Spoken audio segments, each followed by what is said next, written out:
আমি এখন আছি পৃথিবীর সবচেয়ে বড় ইলেকট্রনিক মার্কেট চায়নার হুয়াচাং বেতে। অ্যান্ড আমার সামনে দেখতে পারতেছেন একটা অটোমেটেড আইসক্রিম মেশিন। এখানে একটা রোবোটিক আর্ম আছে, রোবোটিক আর্মের মাধ্যমে আইসক্রিম বানানো হয়। অ্যান্ড আমি আপনাদের দেখাই কীভাবে এটা ইউজ করে।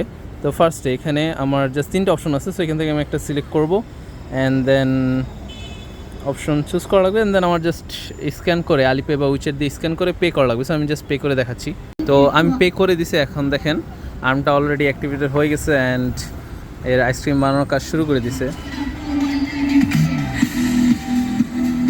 এখান থেকে আইসক্রিম পড়বে এই কাপটায়।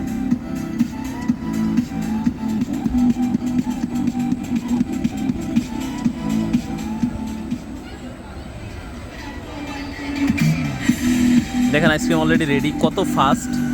অ্যান্ড এখন জাস্ট আমি এটা নিয়ে নিতে পারবো। অ্যান্ড আইসক্রিমটা খাওয়ার জন্য এখানে অনেকগুলো চামচ আছে, সো আমি এখান থেকে নিয়ে নিতে পারবো। কত ইন্টারেস্টিং, রাইট?